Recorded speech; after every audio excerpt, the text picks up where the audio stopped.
Le pire dans tout ça, c'est qu'un grand nombre de personnes, qui incluent les PDG des entreprises qui travaillent sur ces projets, tournent en dérision l'idée que ces technologies puissent un jour se transformer en menaces existentielles. Il y a une idée qui circule et qui consiste à dire qu'on pourra lutter contre les mauvaises IA avec de bonnes IA.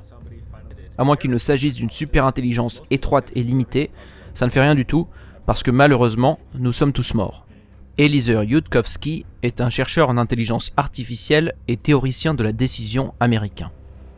Il est le cofondateur de MIRI, une association à but non lucratif dont le but est d'étudier les dangers et les opportunités liées à l'émergence de l'intelligence artificielle. Il est aussi le fondateur du blog Less Wrong sur la prise de décision et la rationalité. Eliezer Yudkowsky tire la sonnette d'alarme depuis le début des années 2000 sur les risques associés à l'émergence d'une intelligence artificielle non alignée, c'est-à-dire dont le but n'est pas de préserver et de bénéficier à la race humaine.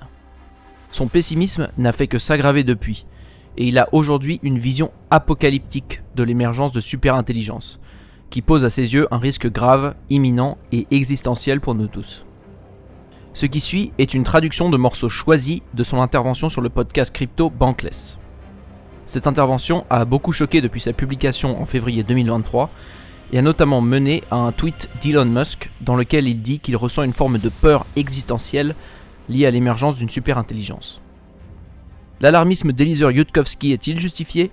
Devons-nous craindre l'émergence de superintelligence dans les années à venir ? Faites-nous part de votre avis dans les commentaires. Si vous aimez notre travail, n'hésitez pas à nous soutenir en mettant un pouce bleu et en partageant cette vidéo. Bienvenue sur Money Radar Crypto.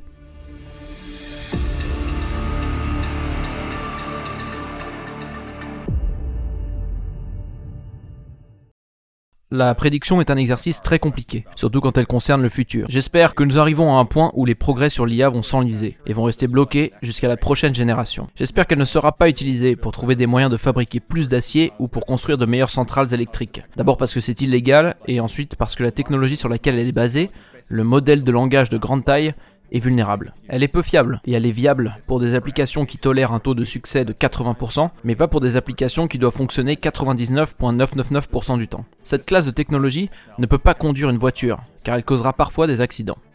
Je le redis, j'espère que l'IA arrêtera de progresser, et que les chercheurs ne pourront pas facilement surmonter les obstacles. J'espère vraiment qu'on s'achemine vers un hiver technologique d'une décennie, au moins. Mais malheureusement, ce n'est pas ce que je prédis. Je pense qu'on s'approche du précipice à grande vitesse et que le tissu de la réalité commence à s'effilocher. ChatGPT lui-même ne peut pas mettre fin au monde, mais je pense que probablement une partie de l'énorme quantité d'argent qui est actuellement aveuglément investie dans le domaine de l'intelligence artificielle finira par faire quelque chose. De quoi parle-t-on exactement ? Qu'est-ce qu'une superintelligence ?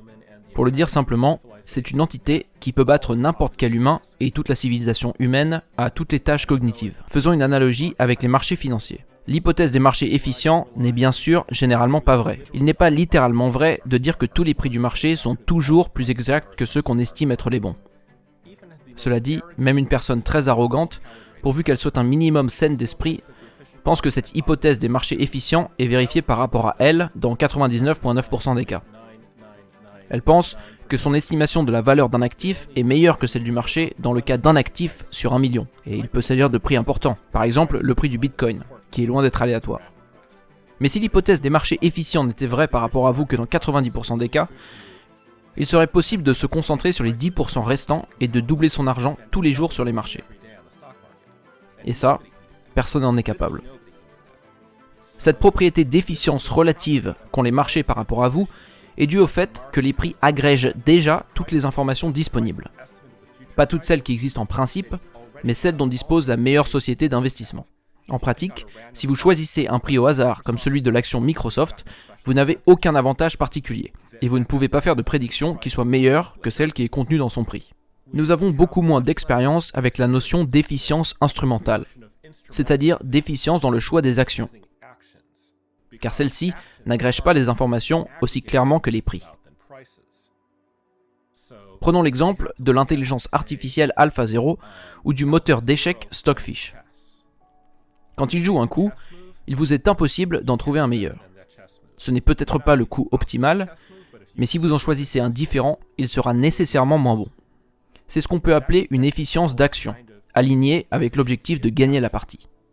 À moins d'avoir à disposition une intelligence artificielle plus puissante, on ne peut pas déterminer un coût meilleur que celui trouvé par Stockfish. La superintelligence a ses caractéristiques dans tous les domaines. Elle est relativement efficiente par rapport à l'humanité. Elle fait de meilleures estimations que la civilisation humaine, bien que celle-ci ne soit pas parfaite. Ces estimations la conduisent à choisir les actions les plus pertinentes possibles pour parvenir à ses objectifs. Si vous pensez avoir identifié une meilleure façon d'atteindre ces objectifs, vous vous trompez. Cette relation à des formes d'intelligence supérieures à la nôtre n'est pas totalement nouvelle pour l'humanité, et nous l'avons acceptée. Comme je le disais, nous savons que nous ne pouvons pas trouver de coups meilleurs que ceux des moteurs d'échecs.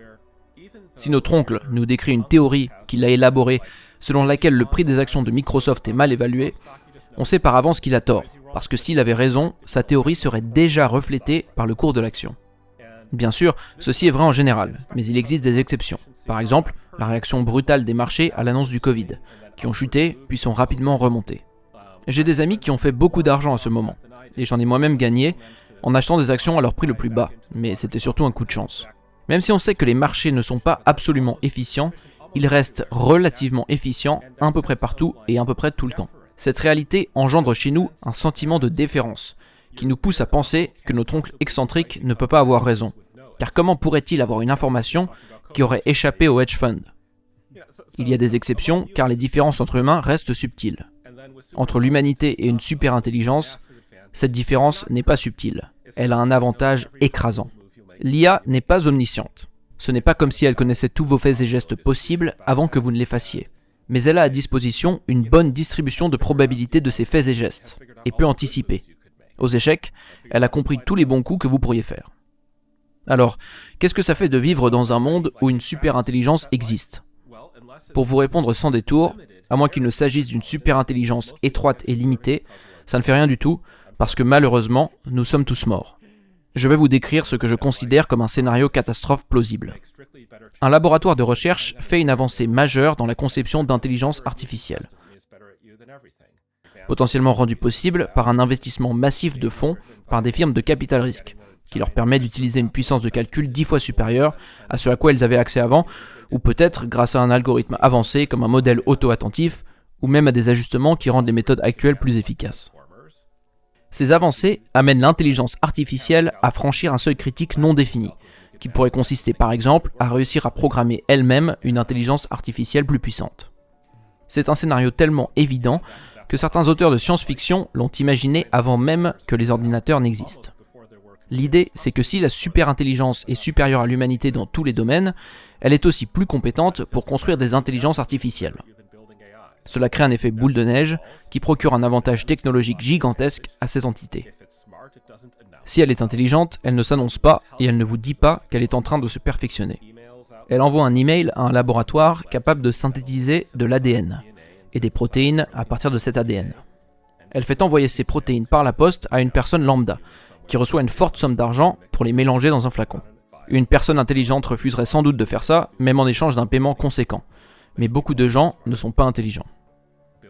Ce procédé permet à l'IA d'assembler un ribosome qui peut construire des bactéries à partir de diamantoïdes liés de manière covalente, et non pas des protéines repliées et maintenues ensemble par les forces de Van der Waals.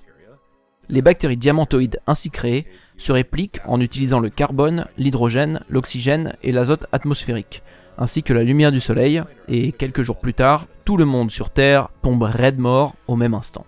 Voilà un scénario catastrophe plausible si l'IA a un niveau d'intelligence similaire au mien. Si elle est plus intelligente, elle trouvera une meilleure façon de faire les choses. Mais elle peut au moins envisager cette stratégie si elle est relativement efficiente par rapport à l'humanité, puisque j'en fais partie et que j'y ai pensé. Mais pourquoi une intelligence artificielle voudrait-elle faire une chose pareille? Pourquoi devrait-elle tous nous tuer? La réponse est assez simple. L'IA ne nous déteste pas, et elle ne nous aime pas non plus. Nous lui sommes indifférents. Simplement, nous sommes faits d'atomes qu'elle pourrait utiliser à autre chose. La raison pour laquelle sa fonction d'utilité ne nous prend pas en considération, c'est parce que ceux qui la programment ne savent pas comment faire en sorte qu'elle tienne compte de nous. Et par programmeur, je fais référence à tous ceux qui ont construit l'IA, mais aussi à ceux qui ont construit l'IA, qui a construit l'IA, qui a construit l'IA, si elle développe la capacité de s'améliorer elle-même. Pour autant que je sache, personne aujourd'hui ne sait résoudre le problème de l'alignement, c'est-à-dire faire en sorte de contrôler en détail tout ce dont se soucierait une telle superintelligence. On ne peut pas prédire les actions qu'une telle IA choisira d'entreprendre. C'est une source irréductible d'incertitude, puisque si on pouvait prédire exactement ses actions, cela voudrait dire qu'on est aussi intelligent qu'elle. Cependant, cela ne signifie pas que l'on ne peut rien prédire à son sujet. Avec Stockfish, par exemple, je peux prédire qu'il va gagner la partie. Je sais ce qu'il cherche à optimiser et je sais où il essaie d'amener l'échiquier. Je ne peux pas prédire à quoi celui-ci ressemblera exactement à la fin de la partie, mais je peux prédire qu'il sera dans la classe des positions gagnantes pour la couleur que Stockfish a choisie. Il gagnera systématiquement. Et je suis une forme de raisonnement similaire pour prédire que l'émergence d'une super-intelligence non bridée entraînera notre mort à tous. Si nous sommes toujours vivants en présence d'une super-intelligence, cela signifie que l'état qu'elle préfère est autre que l'état qui dit « j'ai à ma disposition tous les atomes existants pour poursuivre mes objectifs ». Si l'on est encore en vie, cela revient à dire que Stockfish a fait un coup stupide aux échecs qui l'a amené à une position non gagnante. C'est pour ces raisons que je fais cette prédiction. Aujourd'hui, dans l'état actuel des choses, nous avons des scientifiques éminents qui se moquent de cette hypothèse, mais qui refusent d'en examiner sérieusement les arguments. Si l'on sort des cercles des scientifiques très connus, on peut trouver des spécialistes qui connaissent ces arguments, mais qui ne sont pas d'accord avec moi. Je pense que ces gens n'ont pas une mentalité sécuritaire, et qu'ils montrent une forme d'optimisme aveugle qui a caractérisé les scientifiques à travers l'histoire dans de nombreux domaines. En abordant un nouveau domaine pour la première fois, on n'en imagine pas les difficultés. On théorise des façons simples de faire les choses. Dans l'histoire de nombreux champs scientifiques, on essaie de faire quelque chose qui devrait marcher, mais qui ne fonctionne pas. Donc on rebrousse chemin, et on essaie de faire quelque chose de plus intelligent, mais qui ne fonctionne pas non plus. Petit à petit, on se rend compte de l'ampleur du problème, et on devient un peu plus pessimiste. Le domaine de l'intelligence artificielle lui-même récapitule cette ontogénie courante d'un domaine scientifique. Au départ, une conférence a été organisée à Dartmouth, où, pour paraphraser, les scientifiques s'étaient lancé le défi d'amener des intelligences artificielles à comprendre le langage humain et à apprendre à s'améliorer elles-mêmes. Ils pensaient pouvoir faire des progrès substantiels dans ce domaine en employant 10 chercheurs pendant 2 mois. C'est cette même dynamique qui est à l'œuvre quand on parle des problèmes d'alignement des intérêts d'une intelligence artificielle avec les nôtres. Pour l'instant, on n'y a pas vraiment eu affaire. Alors les chercheurs ne tentent pas de prendre de l'avance sur le problème et de l'anticiper. Ils attendent que la réalité vienne leur mettre une claque et les transforme en vieux cyniques grisonnants qui comprennent les raisons pour lesquelles les problèmes de leur domaine de compétences sont difficiles à résoudre. C'est le cycle de vie standard d'un scientifique, qui est un jeune optimiste aux yeux brillants quand il commence, jusqu'à ce que la réalité vienne remettre les pendules à l'heure. En temps normal, tout irait très bien. Sauf que là, la différence, c'est que cette technologie va tuer tout le monde. Si nous avions droit à un nombre de vies illimité pour tout résoudre, ça serait bien. En 50 ans, on aurait réussi à trouver un moyen d'aligner l'IA grâce à un grand nombre d'essais ratés. La première équipe d'optimistes commencerait par détruire le monde, et les gens diraient « Bon, ça n'a pas l'air si facile que ça ». Donc, ils essaieraient une autre méthode plus intelligente, mais qui le détruirait aussi. Là, peut-être qu'ils se diraient « Tout cela est compliqué, c'est un de ces problèmes épineux comme la sécurité informatique ». Ils se mettraient donc à analyser ce qui s'est mal passé, et à trouver les raisons pour lesquelles leurs idées ne se sont pas concrétisées. Ils se rendraient peut-être compte de l'idée basique que si on optimise pour quelque chose de précis à l'extérieur, on obtient quelque chose de différent à l'intérieur. Ils commenceraient peut-être à remettre en cause leur méthodologie. Peut-on construire des IA alignées en utilisant l'algorithme du gradient ? Peut-on en construire à partir de matrices géantes et impénétrables de nombres à la virgule flottante ? Toutes ces questions nous permettraient peut-être de développer, 50 ans plus tard, une intelligence artificielle générale alignée, si nous avons un nombre de vies illimité et que nous pouvons recommencer la partie à chaque fois que nous détruisons le monde. Ce développement suivrait l'arc de celui de ChatGPT. Ce chatbot n'a pas commencé à fonctionner en 1955 ou en 1956, mais en 2023, donc environ 70 ans après la conférence dont nous parlions. Ça nous a pris tout ce temps de réussir à faire ce qu'on envisageait de réussir pendant l'été 1955. De la même manière, on peut imaginer que dans 70 ans, nous aurons notre IA alignée. Le problème est que ce processus de développement détruit la race humaine en cours de route. Malheureusement, je ne vois pas d'autre cas de figure, donc il faudrait que je me trompe complètement pour que ces recherches aboutissent à quelque chose de positif. Je ne vois pas de résultats prometteurs sur nos modèles à ce stade. Nous n'avons pas fait les choses qu'il aurait fallu faire pour obtenir un bon résultat. Et il me semble qu'on n'est pas dans une situation où on obtient un résultat positif par accident. C'est comme si vous aviez un groupe de personnes qui créaient un nouveau système d'exploitation et qu'ils avaient entendu parler du concept de la sécurité informatique, mais qu'ils étaient sceptiques quant au fait qu'il soit vraiment difficile à résoudre. La probabilité que ces gens produisent un système d'exploitation sécurisé est pratiquement nulle. Et c'est la manière dont je vois notre situation vis-à-vis de l'alignement de l'IA. Pour que l'issue soit positive, non seulement je dois me tromper sur quelque chose, ce qui est certainement le cas, mais en plus je dois me tromper sur une chose qui rend le problème plus simple à résoudre plutôt que plus difficile. Si l'on construit une fusée pour la première fois et qu'on fait une erreur sur quelque chose, on n'est pas surpris si la fusée explose. En revanche, on est surpris si cette erreur lui permet de monter 2 fois plus haut avec la moitié du carburant qu'on pensait nécessaire et qu'elle est beaucoup plus facile à diriger que prévu. Et un scénario catastrophique imprévu ressemblerait à quelque chose comme non seulement notre fusée explose, mais en plus elle crée une réaction en chaîne qui fait exploser l'atmosphère. Assez tôt dans le projet Manhattan, les scientifiques se sont inquiétés de la question de savoir si les armes nucléaires pouvaient déclencher la fusion de l'azote dans l'atmosphère. Ils ont fait quelques calculs, ont regardé le problème sous plusieurs angles et ont décidé qu'il était extrêmement peu probable que ça se produise. Ils ont fait des expérimentations nucléaires et il se trouve qu'ils avaient raison. Nous sommes toujours là. Je ne vais pas dire que c'était un coup de chance, car les calculs qu'ils ont faits étaient en fait assez solides. L'IA est similaire aux armes nucléaires. Mais au lieu d'avoir besoin de raffiner du plutonium pour en faire, on a besoin d'éléments beaucoup plus faciles à trouver, et qui ne sont pas étroitement contrôlés, comme des processeurs par exemple. En fait, on pourrait dire que l'IA est une poule aux œufs d'or quand elle se développe, puis lorsqu'elle a atteint un certain stade de développement, elle devient une arme qui fait exploser l'atmosphère. Et on ne peut pas estimer à quel moment elle passe d'un état à l'autre. Le pire dans tout ça, c'est qu'un grand nombre de personnes, qui incluent les PDG des entreprises qui travaillent sur ces projets, tournent en dérision l'idée que ces technologies puissent un jour se transformer en menaces existentielles. Il y a une idée qui circule et qui consiste à dire qu'on pourra lutter contre les mauvaises IA avec de bonnes IA. Le problème, comme je le disais, c'est que personne ne sait comment créer une seule bonne IA.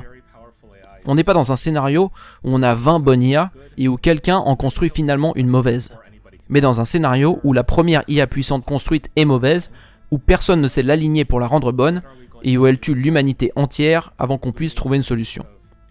Je suis parvenu graduellement à ces conclusions pessimistes. L'un des déclics que j'ai eus s'est produit à une conférence au sujet de ce que nous devrions faire pour réduire les risques imminents de catastrophes liés à l'intelligence artificielle. Elon Musk a assisté à cette conférence, et j'ai pensé que ça allait peut-être marquer un tournant, celui où des gens puissants commenceraient vraiment à s'intéresser au problème. Le fait qu'Elon, qui est très connu et qui a des connaissances techniques relativement plus avancées que ses homologues, se penche sur ce problème, aurait peut-être marqué le début d'une période où l'humanité commence enfin, non pas à riposter parce qu'il n'y a pas d'ennemi extérieur contre lequel se battre, mais du moins à se comporter comme si elle se souciait un tant soit peu de ce problème. Mais qu'est-il ressorti de cette conférence ?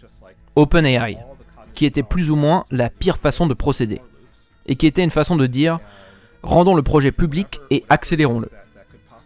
C'est une solution qui répond au mauvais problème, puisque la menace n'est pas qu'une IA soit construite par des élites et par des projets confidentiels, mais tout simplement qu'elle soit construite par qui que ce soit. Hypothétiquement, une technique d'alignement consisterait à exécuter l'IA avec des limites prudentes, où nous ne lui donnons pas toute la puissance cognitive possible, où nous limitons ses boucles forts et où nous cherchons des méthodes pour éviter une catastrophe existentielle, comme de transformer tous les processeurs et les clusters de serveurs du monde en Rubik's Cube lorsque quelqu'un d'autre construit une autre IA illimitée quelques semaines plus tard.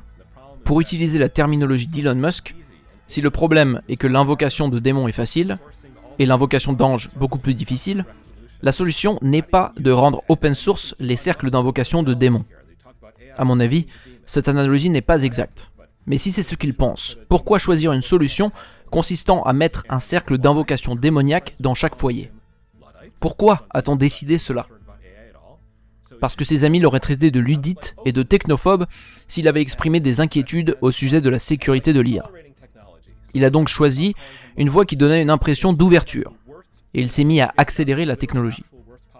C'était sans doute la pire stratégie possible. Et ça m'a fait me dire en 2015, « Oh, C'est donc ça que l'humanité choisira de faire. Nous ne dépasserons pas ce problème. Nous ne ferons pas preuve de plus de grâce, même pas maintenant que nous touchons à notre fin. Cette réalisation m'a fait verser quelques larmes, tard le soir. Et puis, je me suis relevé, et j'ai combattu, encore et encore, jusqu'à ce que j'ai épuisé les options auxquelles je pouvais accéder, et dans lesquelles j'avais encore un peu d'espoir. Le désastre est maintenant devenu évident. Les intelligences artificielles sont aujourd'hui suffisamment puissantes, et étant donné qu'il est maintenant assez clair que nous ne savons pas les aligner, les gens commencent à réaliser la gravité de la situation. Ils ne pensent plus comme avant que nous sommes fous alliés. Ce qui était pour nous une évidence en 2015 commence progressivement à apparaître à l'horizon pour les autres, pour qui cette catastrophe n'est plus inimaginable.